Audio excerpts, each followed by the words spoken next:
आप लोगों की हमेशा शिकायत रहती है ना कि मैं वेस्ट मटेरियल से ही क्राफ्ट बनाती हूँ, लेकिन आज आपकी ये शिकायत दूर करने वाली हूँ क्योंकि आज इस वीडियो में हम किसी भी वेस्ट मटेरियल का इस्तेमाल नहीं करेंगे।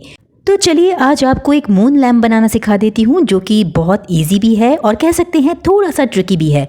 तो इसके लिए आपको आइसक्रीम स्टिक की ज़रूरत पड़ेगी। ये ज़्यादा महंगी नहीं मिलती, स्टेशनरी पे आप इसे 50 से 60 रुपये में आराम से खरीद सकते हैं। तो हम यहाँ पर जो इस्तेमाल करने वाले हैं ना, ये मोटी वाली स्टिक लेंगे। इसका ही इस्तेमाल करके इस मून लैम्प को बनाया जा सकता है। तो आप मार्केट से इसी तरह की स्टिक्स लेके आइएगा। यहाँ सबसे ज़रूरी मटेरियल है ये बलून। ये बलून जो है ना वो थोड़े से मोटे होने चाहिए क्योंकि इनसे हमें काम करना है। और तीसरा है ये टिश्यू पेपर। सिर्फ वाइट कलर के टिश्यू पेपर ही लीजिएगा क्योंकि ये मून लैम्प वाइट में ही बनेगा। तो हम इसे बनाना स्टार्ट करते हैं। सबसे पहले मैं इस बलून को फैला लेती हूँ। इसे गोल जैसा रखना है। कोशिश कीजिएगा कि इसे गांठ लगाने के बाद ये थोड़ा सा गोल ही लगे ताकि हम इस पर आराम से काम कर सकें। अब हमने यहाँ पर टिश्यू पेपर लिए हैं, इन्हें छोटे छोटे पीसेस में मैं कट कर लूँगी। बहुत सारे लोग इन टिश्यू पेपर की जगह नॉर्मल पेपर इस्तेमाल करते हैं, लेकिन उससे शेप देना परफेक्ट तरीका नहीं है। तीसरा जो ज़रूरी मटेरियल है वो है ये वाइट ग्लू। ये फेविकॉल या कोई भी वाइट ग्लू हो सकती है, बस इसे डाइल्यूट करना है। तो थोड़े से पानी के अंदर इस ग्लू को मैं डाल दूंगी और इसे मिक्स करूंगी। देखिए कुछ ऐसा लिक्विड ही आपको बनाना है। अब इस फेविकॉल के घोल को मैं इस बलून पर लगाती जाऊंगी और जो टिश्यू पेपर हमने कट करके रखे हैं ना, उसे एक एक करके यहाँ पर पेस्ट करती जाऊंगी। आप 3-4 लेयर में अगर टिश्यू पेपर यहाँ पेस्ट करने की कोशिश करेंगे ना, तो बाद में भले वो चिपक जाएं लेकिन ये धीरे धीरे खुल जाते हैं। तो आप कोशिश कीजिएगा कि आप सिर्फ सिंगल टिश्यू पेपर या ज़्यादा से ज़्यादा डबल टिश्यू पेपर ही यहाँ पर रखकर चिपकाइएगा। इस बलून को हमें इस पूरे टिश्यू पेपर से ढकना है और इसे बनाने के बाद आपको इसे गीला ही रखना है क्योंकि अगला काम जो ज़रूरी है वो करना है। ये देखिए घोल मेरे पास बचा हुआ था, इसी घोल को हम पीओपी के साथ घोलेंगे और इससे एक लिक्विड बनाएंगे। अगर आपके पास पीओपी नहीं है तो आप वॉल पुट्टी का भी इस्तेमाल कर सकते हैं, लेकिन हाँ, वॉल पुट्टी अगर इस्तेमाल कर रहे हैं तो उसमें वाइट एक्रेलिक कलर मत मिलाना भूलना क्योंकि वॉल पुट्टी का रंग थोड़ा सा मटमैला पीला सा रंग होता है तो वो अच्छा नहीं लगता। तो मैंने पीओपी के 3-4 चम्मच इस घोल में लिए हैं। थोड़ी सी एक्स्ट्रा ग्लू और वाटर डाल के देखती जाऊँगी कि जितना मुझे पेस्ट चाहिए उतना ये लिक्विडी पाउडर या पेस्ट बनता जाए। धीरे धीरे से चम्मच से मिलाइएगा। इसमें गांठें नहीं होनी चाहिए क्योंकि जब गांठें फिक्स हो जाती है ना तो वो उस पर अच्छी नहीं लगती। बस मेरा घोल तैयार है और इस टिश्यू पेपर लगे बलून पर हम इसे धीरे धीरे लगाना शुरू करते हैं। ये जो हमने पीओपी का घोल बनाया है, आपको इस बात का खास ध्यान रखना होगा कि ये बहुत ज़्यादा गाढ़ा या बहुत ज़्यादा पतला नहीं होना चाहिए क्योंकि वो पेस्ट अगर गाढ़ा हुआ तो ढंग से स्प्रेड नहीं होगा और पतला हुआ तो ठहरेगा नहीं। तो आपको इसी तरह की पीओपी के घोल को बनाकर ही इस पर लगाना है। देखिए ये अभी भी गीला है। मेरे पास टूल्स नहीं थे प्रॉपर जो कि होने चाहिए, लेकिन फिर भी मैंने थोड़ा सा काम चलाया। मैंने ये पेन लिया है और इसी पेन से मैं इसके ऊपर थोड़े थोड़े से सर्कल बना रही हूँ। देखिए कोशिश तो मेरी यही है कि ये मून जैसा लगे। अब बना है या नहीं वो तो आप ही बताएंगे। तो देखिए सूखने के बाद ये इतना टफ हो गया है कि इसे खींचो भी ना तो ये टूटेगा नहीं। तो बस मैंने बलून यहाँ से इस तरह से कट कर दिया है।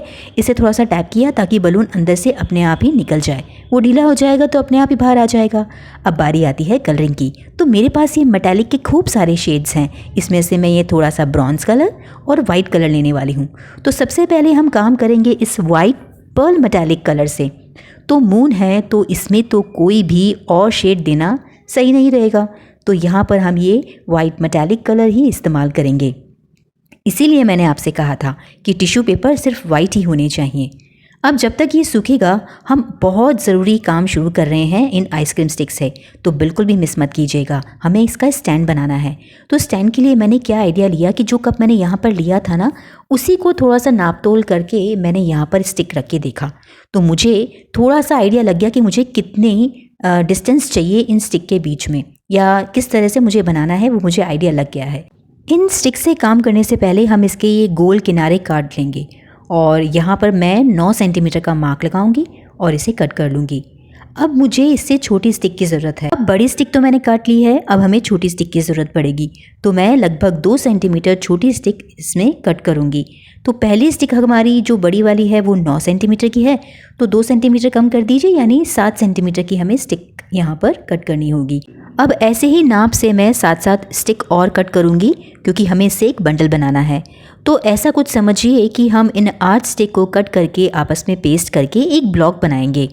तो मैं जल्दी जल्दी से इन सभी स्टिक को कट कर लेती हूँ। अब इन्हें चिपकाने का काम शुरू करते हैं। बस बीच में ग्लू लगाइए और इन्हें आपस में पेस्ट करते जाइए। यहाँ आपके लिए एक ज़रूरी टिप जिसे आप ज़रूर ध्यान रखिएगा कि आप अगर आइसक्रीम स्टिक पेस्ट कर रहे हैं तो फेविकॉल का इस्तेमाल मत कीजिएगा। जैसा कि मैं यहाँ पर रबर बेस्ड ग्लू का इस्तेमाल कर रही हूँ, आप भी वही इस्तेमाल करें तो ज़्यादा अच्छा है, क्योंकि ये जो ग्लू है ना ये थोड़ी वाटरप्रूफ होती है।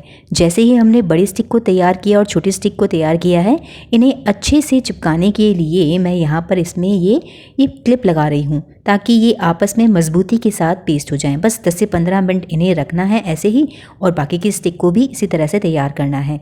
तो मैंने इन्हें पेस्ट कर लिया है और ये बहुत अच्छी से मजबूती के साथ पेस्ट हो चुकी हैं। ये ब्लॉक तैयार हैं 9 सेंटीमीटर का और 7 सेंटीमीटर का। बस ऐसे ही हमें 3-3 सेट यहाँ पर तैयार करने होंगे। मैंने ऑलरेडी तैयार कर रखे हैं, तो बस इन पे अब बाकी का काम करना शुरू करना है। तो हम इसे ना कलर करने वाले हैं। तो आपके लिए 2 ऑप्शन रहेंगे, या तो आप गोल्ड का इस्तेमाल करें या ब्रॉन्ज़ कलर का। मैं यहाँ ब्रॉन्ज़ कलर इस्तेमाल कर रही हूँ। आप चाहें तो इस पर कोई और कलर भी ले सकते हैं, ये डिपेंड करता है आप पर, आपकी चॉइस पर। तो जब तक ये ब्लॉक सूख रहे हैं तब तक हम इस बलून के साथ काम करते हैं। ये भी अच्छे से प्रॉपर्ली सूख चुका है। बीच में उपस्थित इस बलून को भी हटा देंगे और ये हमारा लैम्प तैयार है, और ये स्टिक्स या ब्लॉक जो हैं वो भी तैयार हैं। अब इन्हें पेस्ट कैसे करना है प्लीज़ ध्यान से देखिएगा और इसे इसी तरह से चिपकाइएगा, क्योंकि ये थोड़ा सा ट्रिकी है। आपको इस छोटे ब्लॉक और बड़े ब्लॉक को इस तरह से पेस्ट करना है, कुछ एल शेप में। इन तीनों ही ब्लॉक्स का सेट इस तरह से तैयार होगा, कुछ एल शेप में, जैसा कि आप यहाँ पर देख रहे हैं। अब बारी आती है इन्हें जोड़ना कैसे है, इनसे स्टैंड कैसे बनाना है, तो उसे भी ध्यान से देखिएगा। देखिए, छोटे ब्लॉक की तरफ मैं ग्लू लगा रही हूँ। अब दूसरा इस तरह का शेप लिया, उसमें बड़े वाले साइड को इस छोटे वाले साइड के साथ पेस्ट कर दिया। अब इनमें दोनों तरफ ग्लू लगेगी और दोबारा से आपको देखना होगा कि छोटे ब्लॉक की तरफ बड़ा ब्लॉक हो और वो इस तरह से पेस्ट, और बस हमारा ये स्टैंड भी तैयार हो गया। तो लीजिए, हमारा ये मून लैम्प बनकर तैयार है। बहुत जल्दी तैयार हो जाता है, बस थोड़ा सा ट्रिकी है। और मैं बार बार ट्रिकी इसलिए कह रही हूँ क्योंकि जो इसका स्टैंड है ना, वो बनाना इतना आसान भी नहीं होता है। उसे पेस्ट करने और नाप तोल करने में थोड़ा भी गड़बड़ हुआ ना तो वो स्टैंड प्रॉपर नहीं बनेगा और टेबल पे रखा हुआ भी बहुत ख़राब लगेगा। तो प्लीज़ इसका स्टैंड अगर आप बना रहे हैं तो बहुत ही पेशेंसली ज़रूर बनाइएगा। बस अगर ये परफेक्ट बन गया ना तो हमारा मून लैम्प भी बिल्कुल परफेक्ट तैयार है। अब चाहे आप इसे अपनी टेबल पे रखिए या डेकोरेशन में लगाइए, जैसे आपको अच्छा लगे वैसे कीजिए। मैंने इसके अंदर फेरी लाइट लगा दी थी और इस मून लैम्प को जलाकर अपनी टेबल पर रख दिया था। आज के इस मून लैम्प को बनाने का मकसद बस मेरा एक ही था कि ये बड़ा ट्रेंड में है और लगता भी बड़ा खूबसूरत है। हालांकि वो वाला मून लैम्प थोड़ा सा हार्ड है, मैंने उसे नहीं बनाया लेकिन उसको सिंप्लीफाई करने की कोशिश की है। तो अगर आपको भी आज का ये वीडियो पसंद आया है तो इसे लाइक एंड शेयर ज़रूर कीजिएगा और ट्राई कीजिएगा कि आप भी इसे बना सकें। तो चलिए, अगले संडे को ठीक 2 बजे फिर से मिलेंगे एक नए क्राफ्ट आइडिया के साथ। तब तक कीप क्राफ्टिंग।